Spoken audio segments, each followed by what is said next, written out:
Assalamualaikum warahmatullahi wabarakatuh. Salam Om Swastiastu. Namo Buddhaya, salam kebajikan dan salam sejahtera untuk kita semua. Saudaraku sebangsa dan setanah air, para penonton kanal YouTube-ku yang sangat saya hormati dan sangat saya cintai. Dalam konten saya kali ini, saya ingin menyajikan ke hadapan pemirsa sekalian tentang sebuah alasan yang menurut saya cukup mengejutkan kita semua. Kenapa seorang Pablo Benua yang adalah kuasa hukum dari Pratiwi Novianti alias Teh Novi akhirnya memutuskan untuk mengundurkan diri. Tentu ini adalah sesuatu yang sulit, sesuatu yang sama sekali tidak kita duga. Kenapa seorang Pablo Benua yang selama ini kita ketahui bahwa sosok kuasa hukum yang sangat profesional dalam menjalankan tugasnya sebagai seorang advokat, tetapi tidak menyangka bila pada akhirnya seorang Pablo Benua memutuskan untuk mengundurkan diri sebagai kuasa hukum dari Teh Novi ini. Dengan demikian, dalam beberapa menit ke depan ini saya ingin mengajak pemirsa sekalian, mari kita terlebih dahulu mencoba untuk mendengarkan apa yang dikatakan oleh Bang Pablo, alasan mendasar kenapa dia harus memutuskan untuk mengundurkan diri sebagai kuasa hukum dari Pratiwi Novianti alias Teh Novi ini. Apakah ada sesuatu yang harus dia lakukan, ataukah ada hal-hal fundamental yang menjadi alasan dasar bagi seorang Bang Pablo sehingga keputusan untuk mengundurkan diri ini adalah satu-satunya jalan yang merupakan solusi terbaik?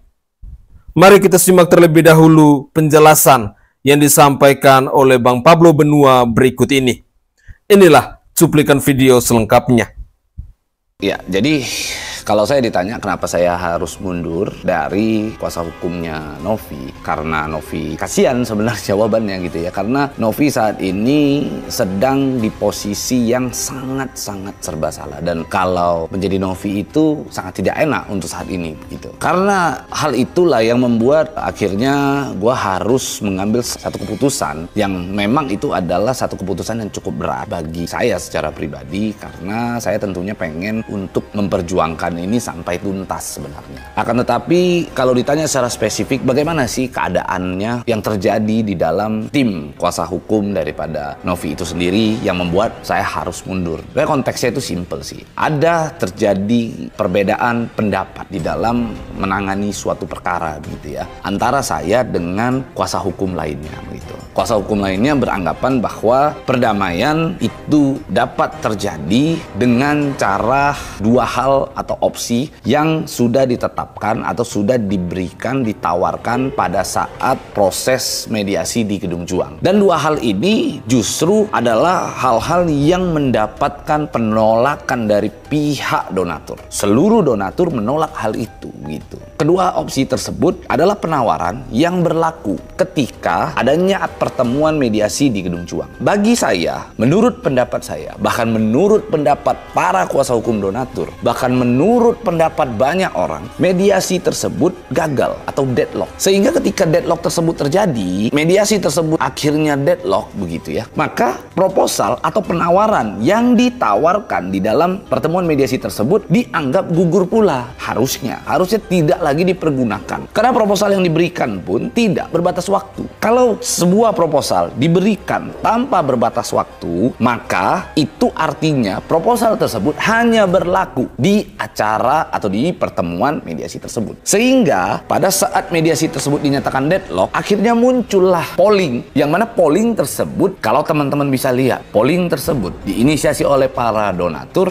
dan difasilitasi langsung oleh saya. Teman-teman banyak di luaran sana yang ngomong bahwasannya itu yang membuat polling adalah yayasan. Ada yang bilang bahwasannya yang membuat polling adalah Densu. Ada yang mengatakan bahwa polling tersebut dibuat oleh si A, si B, si C. Saya tegaskan kali ini bahwa polling tersebut dibuat, diinisiasi oleh para donatur dan difasilitasi langsung oleh saya. Hal itu bisa teman-teman lihat di situs polling tersebut. Di paling bawah ada tulisan copyright, yang mana copyright tersebut jelas tertuang nama perusahaan multimedia milik saya, yaitu Ray-Ban Multimedia Internasional. Nah, sehingga ketika ketika mediasi yang pada saat di Gedung Juang tersebut batal, maka polling tersebut adalah jalan alternatif, jalan yang dicanangkan, solusi yang dicanangkan ketika mediasi tersebut sudah dipastikan tidak dapat dilaksanakan. Karena kalau masih berpotensi untuk dilaksanakan, untuk apa ada para donatur mengisi polling tersebut? Itu logiknya itu. Kalau mediasi tersebut opsinya masih bisa dijalankan, kenapa harus ada polling tersebut lagi? Karena para donatur tentunya bersedia mengisi suaranya juga, memberikan aspirasinya juga di dalam polling tersebut, karena mereka paham betul opsi atau mediasi pada saat di Gedung Juang sudah dinyatakan deadlock dan tidak lagi berlaku segala macam penawaran yang ada di sana. Kami sepakat, saya sepakat bahwa kita menginginkan perdamaian. Sejak awal pun saya dan Novi sangat fokus terhadap terjadinya perdamaian. Bahkan ketika saya ditanya apa fokus kami, fokus kami adalah pengobatan mata daripada Agus. Itu adalah fokus kami. Akan tetapi ada pola mekanisme yang harus diatur pula. Mekanismenya bagaimana? Mekanismenya tentu harus mengarah atau mengacu kepada polling. Yang mana polling tersebut jelas-jelas adalah polling yang sah secara hukum karena diawasi oleh Kemenkominfo melalui tanda daftar penyelenggara sistem elektronik. Dan pemirsa sekalian, menarik di sini ketika kita berbicara tentang polling dan perdamaian. Beberapa hari kemarin itu sempat heboh didiskusikan bahwa Pratiwi Novianti bersama para kuasa hukumnya dan Agus Salim bersama para kuasa hukumnya akan menempuh jalur damai. Heboh pemberitaan itu. Tetapi baru kita ketahui belakangan bahwa pemberitaan itu adalah pemberitaan hoax, di mana pemberitaan itu dilakukan oleh si Farhad Abbas bersama kelompoknya. Dan itu sudah diklarifikasi oleh seorang Pratiwi Novianti bahwa pemberitaan itu adalah pemberitaan bohong. Tidak adanya inisiasi untuk berdamai antara Pratiwi Novianti bersama para kuasa hukumnya dan Agus Salim bersama para kuasa hukumnya. Itu yang perlu kita clearkan pertama. Artinya bahwa pemberitaan bahwa adanya jalan damai antara Pratiwi Novianti dan Agus Salim itu tidaklah benar. Itu pada poin yang pertama. Lalu pada poin yang kedua kita kembali kepada polling atau surat kuasa elektronik yang saat ini lagi ramai diisi oleh para donatur. Dan berikut ini saya ingin mencoba membaca kembali hasil polling terbaru terkait dengan surat kuasa elektronik tersebut. Yang pertama, sampai dengan saat ini, tepatnya di tanggal 25 November 2024 di jam 12:10, untuk hasil donatur yang sudah mengisi surat kuasa elektronik tersebut ada 5.488 donatur. Dengan hasil polling adalah sebagai berikut. Yang pertama, ada 12 donatur yang memilih bahwa uang itu diserahkan kepada Agus Salim dengan jumlah uang senilai Rp2.208.000. Lalu, pada hasil polling yang kedua, donasi dialihkan kepada pihak lain yang lebih membutuhkan, dan itu ada 336 donatur yang memilihnya dengan jumlah uang senilai Rp125.094.485. Lalu pada hasil polling yang ketiga dikembalikan kepada donatur, ada 110 donatur yang memilihnya dengan jumlah uang senilai Rp35.136.000. Lalu pada hasil polling yang keempat, data pengumpulan uang dengan cara melawan hukum, itu ada 4.804 donatur yang memilih opsi tersebut dengan jumlah uang senilai Rp1.920.217 dan yang terakhir data yang tidak valid ada 226 donatur. Apa yang disampaikan oleh Bang Pablo Benua mungkin menjadi alasan dasar alasan fundamental bahwa seorang Pablo Benua mau menunjukkan integritasnya, mau menunjukkan kebenarannya, mau menunjukkan profesionalitasnya dalam menjalankan tugasnya sebagai seorang advokat. Itulah poin penting kalau saya mau menyimpulkan kenapa seorang Bang Pablo Benua akhirnya mengundurkan diri sebagai kuasa hukum dari Prativi Novianti ini. Beberapa waktu yang lalu, kita semua pastinya tahu bahwa adanya mediasi untuk menempuh jalur damai. Walaupun pada akhirnya hasil dari mediasi itu gagal alias deadlock. Dengan demikian dapat dipastikan bahwa ketika mediasi itu gagal, ketika mediasi itu tidak ada hasil, maka segala tuntutan, segala rentetan, segala proposal, segala hal-hal yang berhubungan dengan mediasi tersebut pasti dinyatakan gagal pula. Artinya bahwa mediasi itu gagal dan tidak berhasil. Perdamaian itu gagal dan tidak berhasil. Di mana kala itu kita menyaksikan bersama-sama hanya Prativi Novianti bersama para kuasa hukumnya yang datang dalam kegiatan mediasi tersebut. Sementara dari pihaknya Agus Salim dan Farhad Abbas, mereka hanya mengutus para jubirnya. Ketika mediasi itu berakhir, maka muncullah cerita tentang surat kuasa elektronik yang dalam cuplikan video tadi kita bersama-sama mendengar bahwa itu adalah hasil kesepakatan, hasil negosiasi, hasil yang dilakukan oleh seorang Pablo Benua bersama para kuasa hukum para donatur dan juga bersama para donatur. Dari hari-hari kemarin, tentang hasil polling surat kuasa elektronik ini, kita semua dikejutkan bahwa hampir semua para donatur mereka menginginkan agar uang donasi itu dipakai kepada pihak lain yang lebih membutuhkan, asal bukan untuk biaya pengobatan matanya si Agus Salim ini.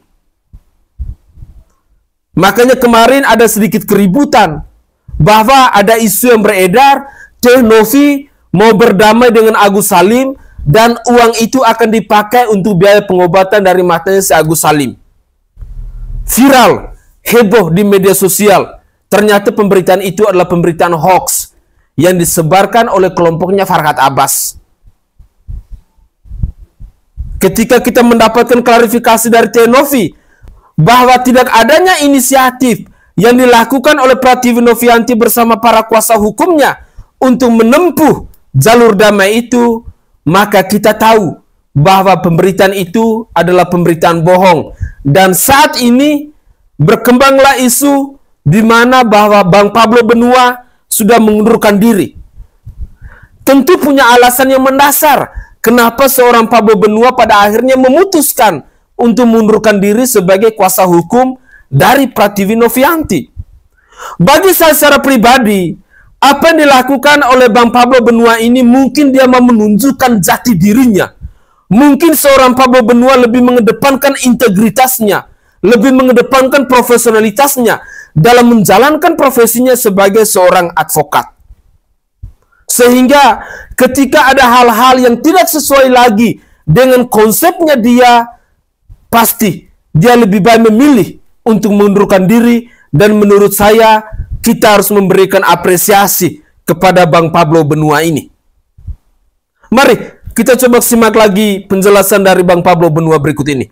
Setelah hasil polling tersebut keluar pun, hasil polling tersebut akan diajukan ke pengadilan untuk disahkan, untuk dilegalkan menjadi sebuah keputusan yang memiliki kekuatan hukum tetap. Nah, itu yang kita sedang perjuangkan di dalam polling tersebut. Sehingga dalam persoalan ini sebenarnya kunci satu-satunya ada pada polling. Hal itulah yang membuat saya lebih memilih untuk memperjuangkan aspirasi para donatur. Dan menariknya adalah Novi menyetujui atau sepakat dengan apa yang saya sampaikan. Novi tetap ingin damai, Novi tetap ingin fokus terhadap pengobatan mata Agus, akan tetapi melalui mekanisme yang mengacu terhadap polling. Nah, itu yang sedang kita perjuangkan. Sehingga saya pada saat mengajukan pengunduran diri saya, di sana saya sebelumnya telah berkoordinasi dengan yang namanya Novi, di mana saya sampaikan kepada Novi bahwa saya mundur dan saya akan fokus untuk mengawal polling, karena saya juga yang memfasilitasi polling tersebut dapat berjalan. Saya punya beban moral yang harus saya jaga. Saya harus mengawal polling tersebut hingga mendapatkan kekuatan hukum yang tetap. Ketika saya sampaikan hal itu kepada Novi, Novi menyetujui apa yang saya sampaikan. Dia sepakat bahwa itu harus diperjuangkan. Bahkan Novi berpesan kepada saya, "Bang, tolong jaga para donatur." Dia berpesan kepada saya, "Bang, tolong perjuangkan apa yang menjadi aspirasi para donatur." Jadi kalau seandainya ada pihak yang merasa bahwa ingin mendominasi perkara tersebut dengan keputusan sepihak, maka menurut saya itu adalah sebuah langkah-langkah yang justru akan membuat blunder persoalan ini. Karena kita tahu sendiri, perhatikan saja, hari ini ketika seluruh donatur bersuara meminta agar polling tersebut dijalankan, meminta agar polling tersebut benar-benar aspirasi tersebut diperjuangkan hingga akhir, muncul sebuah jawaban, yang mana jawaban tersebut sangat membuat miris hati kami, hati para donatur, yang mengatakan kalau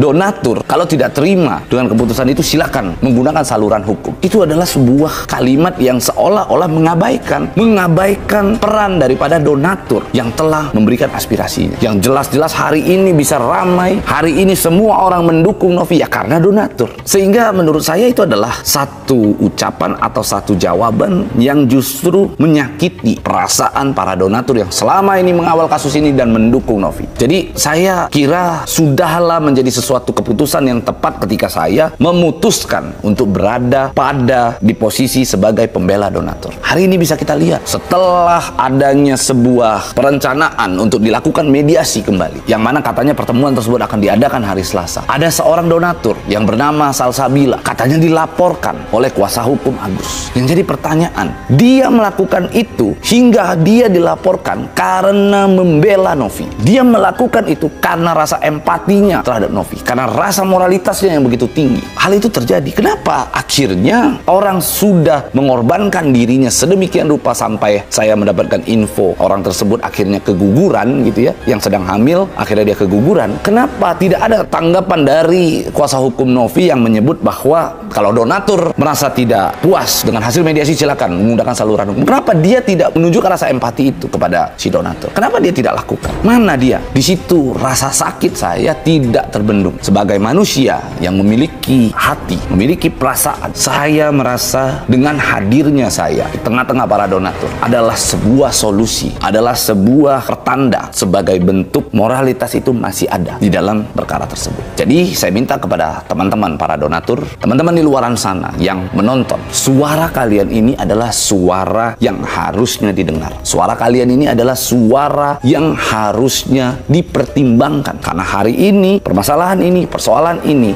berkembang menjadi pembicaraan di tengah-tengah masyarakat juga karena adanya dukungan dari kalian. Jangan sampai ada satu kesan di mana ketika suatu permasalahan tersebut sedang berproses, kita mengajak orang untuk mendukung, tapi di saat urusan tersebut selesai, lalu pihak-pihak yang berperan di dalam proses tersebut akhirnya dilupakan. Saya tidak ingin ada kesan itu. Maka dalam kesempatan kali ini saya ingin sampaikan, saya mohon maaf ketika ada pihak-pihak yang mungkin merasa saya akhirnya memutuskan untuk mundur dari tim kuasa hukum Novi lalu memilih untuk berada di tengah-tengah para donatur. Saya mohon maaf, karena itu menurut saya adalah sebuah pilihan dan keputusan yang sangat tepat. Karena bagi saya, donatur hari ini adalah pihak yang memiliki peran terbesar di dalam konflik ini, karena seluruh uang yang dipersoalkan di dalam perkara tersebut asal muasalnya dari para donatur. Jadi teman-teman, saya mohon dukungannya, saya mohon doanya agar kita bisa bersama-sama memperjuangkan, kita bisa sama-sama menyelesaikan persoalan ini, tentunya melibatkan para donatur agar persoalan tersebut menjadi terang benderang di tengah publik, agar kita lihat semua orang mengetahui persoalan ini ujungnya kemana, dan tidak segampang itu melakukan penyelesaian tanpa melibatkan para donatur, karena donatur telah memberikan suaranya, telah memberikan aspirasinya sebagai solusi di dalam penyelesaian persoalan tersebut.